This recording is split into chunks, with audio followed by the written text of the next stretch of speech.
எல்லோருக்கும் வணக்கம். இன்னைக்கு நாம் என்ன பார்க்க போகிறோம் அப்படின்னா, டைப்ஸ் ஆஃப் நெட்வொர்க். ஸோ நெட்வொர்க்கில் என்னென்ன டைப்ஸ் இருக்குது அப்படின்றத இன்னைக்கு பார்க்க போகிறோம். இதில் லேன் அப்படின்னு ஒரு டைப் இருக்குது, இன்னொன்று வேன் அப்படின்னு ஒரு டைப் இருக்குது. நீங்கள் டைப்ஸ் ஆஃப் நெட்வொர்க் அப்படின்னு சர்ச் தேடினீங்க அப்படின்னா உங்களுக்கு வந்து நிறைய டைப் கிடைக்கும். லேன், வேன், மேன், பேன் இந்த மாதிரிலாம் நிறைய கிடைக்கும். எத்தனை டைப் தான் இருந்தாலும் நீங்கள் வந்து பார்த்தீங்க அப்படின்னா அதனுடைய எண்டுக்கு போனீங்க அப்படின்னா அது ரெண்டே டைப்பாக தான் பிரியும். அதனுடைய எல்லையில் அது என்னவா பிரியும் அப்படின்னா அதுதான் ஒன்று வந்து பார்த்திங்கன்னா லேன், இன்னொன்று வந்து வேன். ஓகேங்களா? இந்த ஒயர்லெஸ் அப்படின்றது வந்து பார்த்திங்கன்னா கனெக்ஷனுக்கான டைப்ஸு. இது வந்து நெட்வொர்க்கான டைப், லேனோ வேனோ. சரி, இதை பற்றி இன்டெப்த்தாக இப்போ பார்க்கலாம். இப்போது ஃபஸ்ட்டு வந்து பார்த்திங்கன்னா லேன் அப்படின்னா என்னென்னு பார்ப்போம். லேன்னா என்னன்னு சொல்லுவாங்க அப்படின்னா லோக்கல் ஏரியா நெட்வொர்க். ஸோ அதனுடைய ஷார்ட் ஃபார்ம் தான் வந்து பார்த்திங்கன்னா லேன். அதுக்கு அடுத்து லேன்னா என்ன அப்படின்னா நெட்வொர்க் டிவைசஸ் கனெக்டட் இன் ஏ limited geographical area. Network devices வந்து பார்த்தீங்க அப்படின்னா ஒரு குறிப்பிட்ட ஏரியாக்குள்ளே, ஒரு குறிப்பிட்ட வட்டத்துக்குள்ளே கனெக்ட் ஆகிருக்கிறது தான் என்ன அப்படின்னு சொல்கிறாங்கன்னா லேன் அப்படின்னு சொல்கிறாங்க. அதுக்கு அடுத்ததாக அந்த குறிப்பிட்ட ஏரியானா எது? ஒரு ரூம்குள்ளே, அப்படி இல்லை அப்படின்னா ஒரு பில்டிங்குள்ளே. அது ஒரு அடுக்கு, 2 அடுக்கு பில்டிங்காக இருக்கலாம், இல்லை 10 அடுக்கு பில்டிங்காக இருக்கலாம், 100 அடுக்கு பில்டிங்காக இருக்கலாம். அப்படி இல்லை அப்படின்னா ஒரு கேம்பஸ். அப்படின்னா இப்போ ஒரு காலேஜ் எடுத்துக்கிட்டிங்கன்னு வச்சுக்கோங்களேன். சில காலேஜ், சில யூனிவர்சிட்டியெல்லாம் வந்து பார்த்திங்கன்னா ஒரு 200 ஏக்கரில் இருக்கும், இல்லை ஒரு 250 ஏக்கரில் இருக்கும், சில நேரத்தில் அதிகமாக கூட இருக்கும். அந்த மாதிரி ஒரு கேம்பஸ்க்குள்ளே ஒரு ஹாஸ்பிட்டலாக இருக்கலாம், இல்லை ஒரு காலேஜ், யூனிவர்சிட்டியாக இருக்கலாம், ஒரு கேம்பஸ்க்குள்ளே கனெக்ட் ஆகியிருந்தாலும் அது என்னன்னு சொல்லுவாங்கன்னா லேன் அப்படின்னு சொல்லுவாங்க. அதுக்கு அடுத்ததாக இந்த லேன் கனெக்ட் பண்ணுறதுக்காக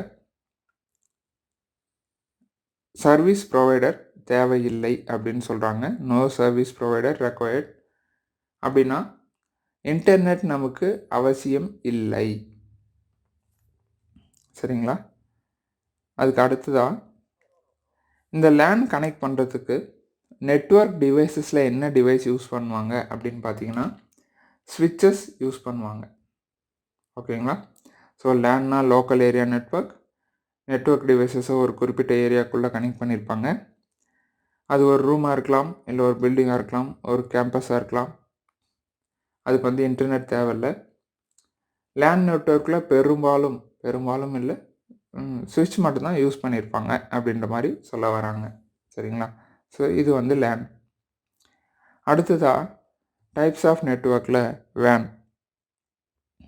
வேன்னா என்னன்னு பார்த்தீங்கன்னா வைட் ஏரியா நெட்வொர்க்.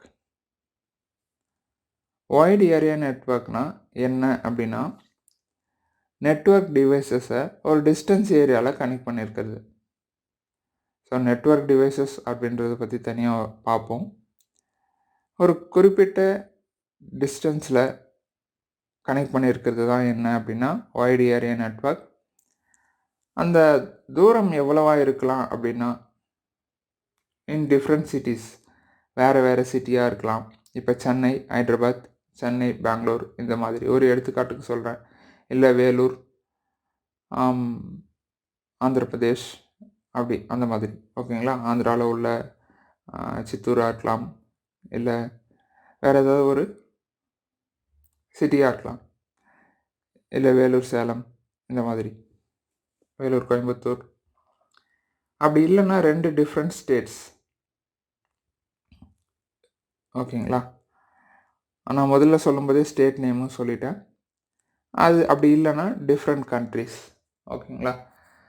ஒரு 2 சிட்டியோ இல்லை மாநிலங்களோ இல்லை நாடுகளோ கனெக்ட் பண்ணுறது தான் வைட் ஏரியா நெட்வொர்க். இதுக்கு வந்து பார்த்தீங்க அப்படின்னா கண்டிப்பாக இன்டர்நெட் வேணும். இதுக்கு ஒரு எடுத்துக்காட்டு சொல்லுங்கள். இது எங்கெங்கெல்லாம் கனெக்ட் ஆகிருக்கும் அப்படின்னா, பெரும்பாலும் இந்த எங்கெல்லாம் ஏடிஎம் சென்டர்ஸ் இருக்கோ, எங்கெல்லாம் பேங்க்ஸ் இருக்கோ, நீங்கள் ஈஸியாக பார்க்கக்கூடிய ஒரு இடத்த சொல்கிறேன். இன்னும் ஈஸியாக பார்க்கணுன்னா டவர். ஓகேங்களா? ஸோ ஒரு பேங்க்கும் இன்னொரு பேங்க்கும் எப்படி கனெக்ட் பண்ணியிருப்பாங்க அப்படின்னு பார்த்தீங்கன்னா, இந்த வேன் மூலியமாக தான் கனெக்ட் பண்ணியிருப்பாங்க அதனுடைய பிரான்ச்சஸை. இப்போ நம்ம வந்து பார்த்தீங்க அப்படின்னா, ஏதோ ஒரு மூலையில் உள்ள எங்கேயோ ஒரு ஏடிஎம்மில் காசு எடுக்கிறோம். ஆனால் நம்ம அக்கௌண்ட் வச்சுருக்கிற பேங்க் வந்து பார்த்திங்கன்னா வேறு ஏதோ ஒரு மாநிலத்தில் அங்கே ஒரு தனி பிரான்ச்சில் இருக்குது. இப்போ இது எப்படி போயிட்டு அங்கே அப்டேட் ஆச்சு அப்படின்னா, இது வேன் நெட்வொர்க் மூலயமா தான். ஹெட் ஆஃபீஸ் வந்து மும்பையில் இருக்கும், பிரான்ச் ஆஃபீஸ் வேலூரில் இருக்கும். நம்ம வந்து பார்த்திங்கன்னா சேலமில் காசு எடுக்கிறோன்னு வச்சுக்கோங்க. ஸோ இப்போ வந்து பார்த்திங்கன்னா இது வந்து மும்பைக்கு அப்டேட் ஆகணும். அது எப்படி ஆகணும்? ஒயர் மும்பை வரைக்கும் போகுமானா போகாது. இதுதான் வேன் நெட்வொர்க். ஓகேங்களா? சரி. அதுக்கு அடுத்ததாக இந்த வேன் நெட்வொர்க்கில் என்ன நெட்வொர்க் டிவைஸ் யூஸ் பண்ணியிருப்பாங்கன்னா, ஸ்விட்சஸ் யூஸ் பண்ணியிருப்பாங்க. இருந்தாலும் ரூட்டர் இங்கே முக்கிய பங்கு வகிக்கும். ஓகேங்களா? Routers R used for van connections. ஓகேங்களா? ஸோ வேன்லேருந்து தான் லேன் கனெக்ட் பண்ணியிருப்பாங்க. ஸோ அதனால் லேனில் ஸ்விட்ச் பார்த்தோம், வேனில் ரூட்டர் கனெக்ட் பண்ணியிருப்பாங்க. சரிங்களா? ஸோ இதுதான் வந்து பார்த்திங்கன்னா டைப்ஸ் ஆஃப் நெட்வொர்க். ஸோ நிறைய டைப் ஆஃப் நெட்வொர்க் இருந்தாலும் அதுக்குள்ளே போயிட்டே இருந்தீங்க அப்படின்னா நமக்கு 2 தான் வந்து நிற்கும். ஒன்று லேன், இன்னொன்று வேன். ஸோ தொடர்ச்சியாக நம்மளுடைய கிளாஸஸ்லாம் பாருங்கள். ஸோ நெட்வொர்க் பற்றி இன்னும் நிறைய டிஸ்கஸ் பண்ணுவோம். நன்றி, வணக்கம்.